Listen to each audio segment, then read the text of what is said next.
Hey boys and girls, it's Roxors again with another gameplay video. So we did pretty good with our Nagash deck against Destruction. So let's give Death another go here. And we will see if we can accomplish what we're trying to do again. I don't want to make sure, or I should say I don't want to have every game that's posted be a win.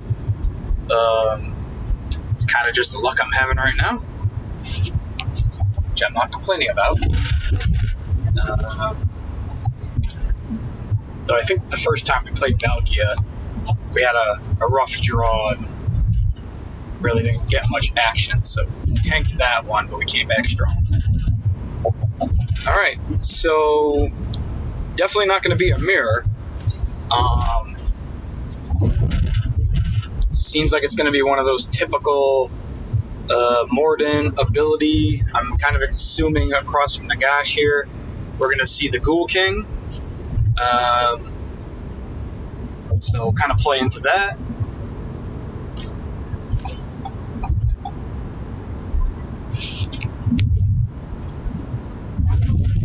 Show me the Ghoul King.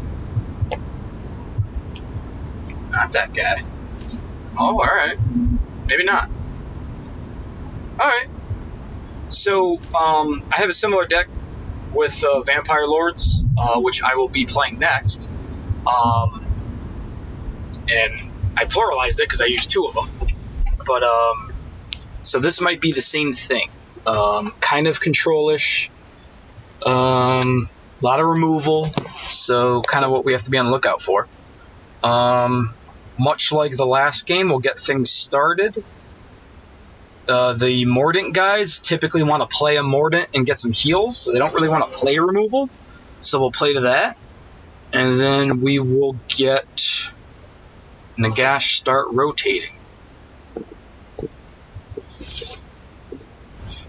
We want to keep as much action away from the Vampire Lord. A good Vampire deck will typically have 3 tactical maneuvers so that they can jump in front to get their removal. Hopefully I can showcase that with my deck. But, alright. So, it kind of went the way we thought it was going to go. Great opportunity to just draw some cards. Wow, 2 Black Knights. Gonna remove some stuff.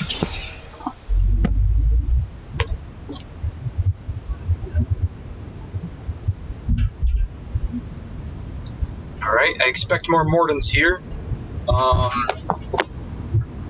This is a Ravenous Crypt Ghoul.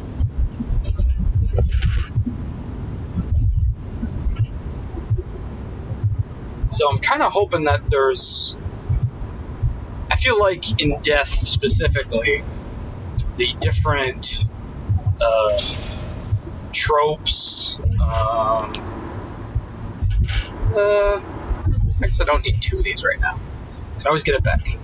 The different tropes, I feel like they just need one more good version. You need one more good vampire. You need one more good risen. Specifically, you need one more good spirit. I think there's one good spirit, but yeah. Alright, cool. So we got a spell to set up for Nagash shortly. Our vampire is done, so let's keep on getting some damage on that corner, which again progresses his side. Kind of wait for them to have some action, and in the meantime, we'll keep drawing. I talked about in the last video, just because you have things to play doesn't mean you have to play them. The counterpoint to that is that you don't necessarily want to always just be reactive.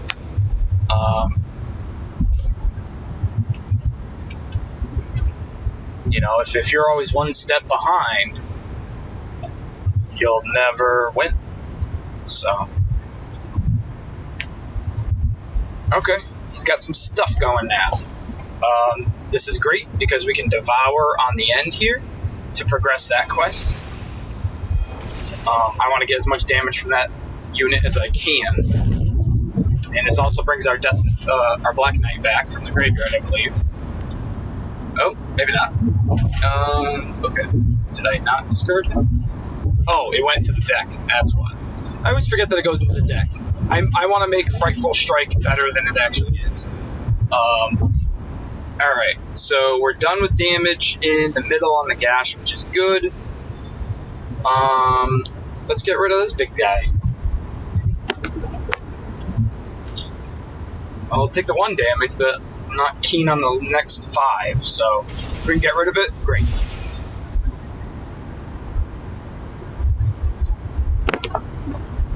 Alright, see you later, alligator.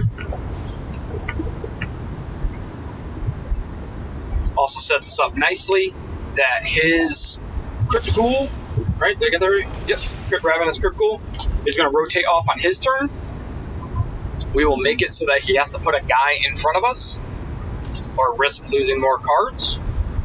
I don't want to stack on the Black Knight because I'm not going to get any value for a quest rotation. And I'll be greedy. No, I won't. I'm going to play this now. Because this, being a full stack, is going to make it so it can't be removed. So that's guaranteed 5 damage. And that's a good blessing to pop off right now. He just took his turn to draw 2 cards. We're going to hurt him by making him lose 2. You know, he's trying to get ahead. Doesn't get ahead.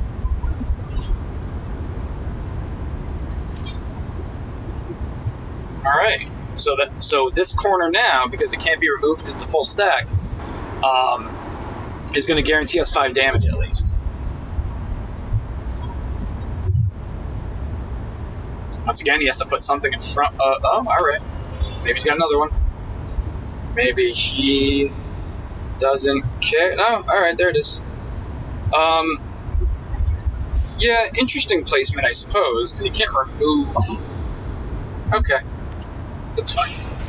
I will play my zombie dragon on the corner because I do love when it's the last card in my hand and I don't have to discard anything. And then we'll keep drawing. I haven't seen a Devour yet.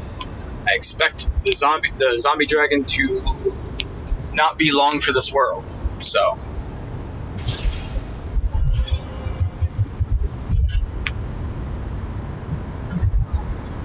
Always checking my discard. I got 1, 2 Risen. Gotta know when to use that Nagash ability.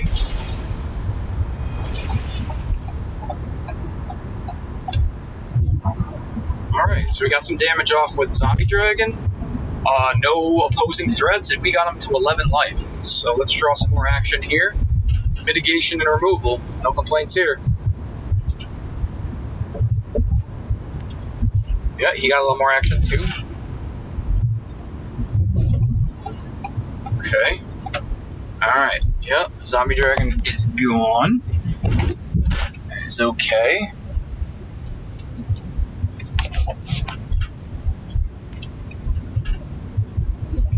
At this point, if we maintain a kind of a threatening board state, if we can get him to use 2 cards each turn when we're drawing, that's kind of a win in itself, because we'll always have, you know, more things to do.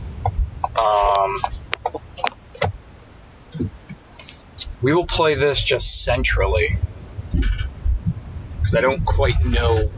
And again, I'm trying to stay away from the Vampire Lord to keep him out of it. As you can see, he hasn't rotated any quests at all, and that's good for us. Draw a card, because we're going to lose our rightmost unit. Alright. Well, I will be playing in front of that Vampire Lord shortly. But I have backup removal, so that's what I'm cool with.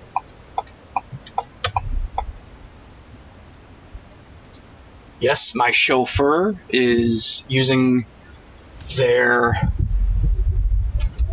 turn signals, as you can tell in probably some of my videos. Alright, they just popped a cool blessing. All our guys are dormant. So we... that's a great card when you have threats. A lot of people just put it in their death deck for whatever reason. You need to have a good board state so that when that pops, you can progress and push to a win.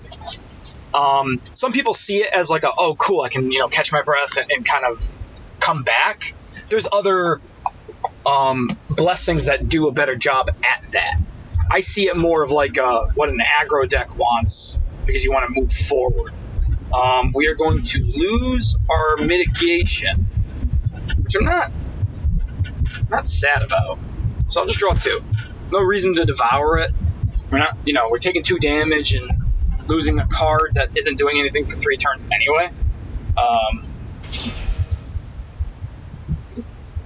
What I can do now is play on top. Okay. That's one of those cards I was talking about that can kind of bring you back, because it heals you and does some damage. Let me show you. Carrion Feast. It's a heroic act. Not a bad card. His Black Knight's going to rotate off. Let's make sure he puts a guy. All right. And how does it feel? How does it feel? Yeah. All right. And we're going to... Actually, I can devour him right now, which is kind of what I want to do to move that quest. But I don't have to. Same thing. When I come out of this dormant state from his blessing, I want to have exactly what I want to do. So we're going to keep on drawing to do that.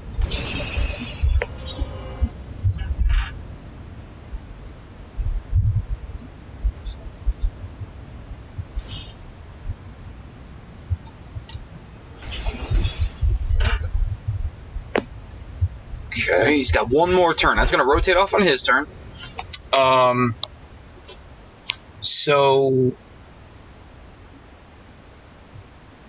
as you can see... Oh, I wasn't really paying attention there. Well, I didn't really have an option. Our dormant status popped before... we played the Frightful Touch, so we kind of saved him there. But that's okay. We're kind of setting up for next turn now. All right. Let's see if he plays something in front of his vampire. That's kind of what my game plan is.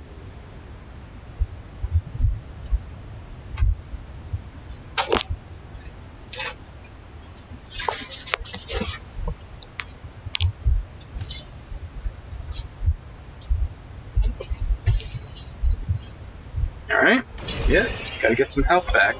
Now we're tied, so... I will use this opportunity to...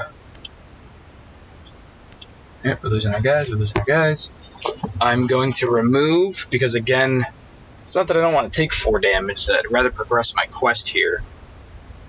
Remove that.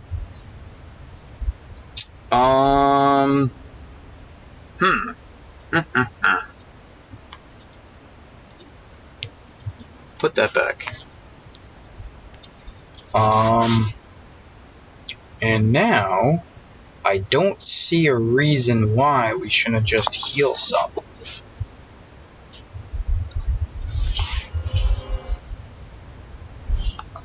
Every deck, to a certain extent, I feel like can kind of come out of nowhere.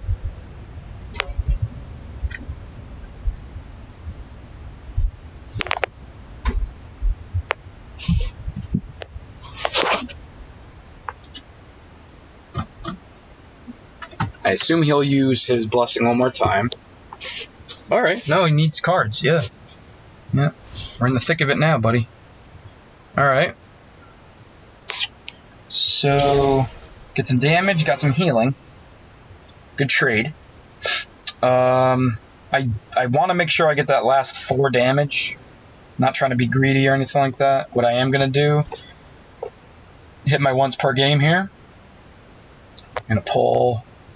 I got some choices, I suppose. We will pull some stacking guys and some mitigation. I assume if he doesn't have everything that he needs in his hand, we'll try to stop some of the damage. This will also block this damage. You know, try to stay ahead.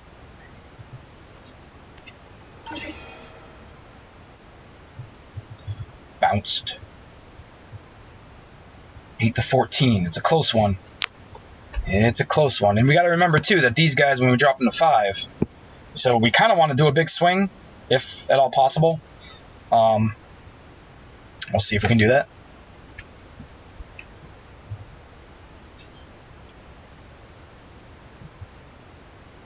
What you gonna do? What you gonna do? Oh, we're just gonna give up. Alright, I like it. A win's a win, right? Couldn't even say good game. That's okay. Alright. Oh, we're so close. We need more spells. Alright, so that's Nagash. We won a couple games. I like the way that deck is now. It feels like a good mid-range deck. It can come back. It can close. You know, we've defeated aggro decks. We've defeated other mid-range decks. I'm interested to play it against Order, because Order's got some lane control and stuff like that, but we'll see. But thanks for watching, guys. I've got some destruction videos coming up. I want to showcase the vampire deck as well for death. So stay tuned for some more videos today. If you have any suggestions, if you want to see a certain champion showcased, I can build a deck around it, or kind of show you one that I have that uses that champion. You know, put those comments and suggestions below. Subscribe and like this channel for more content. And as always, thanks again. And rock stars your boxers. See you soon, guys.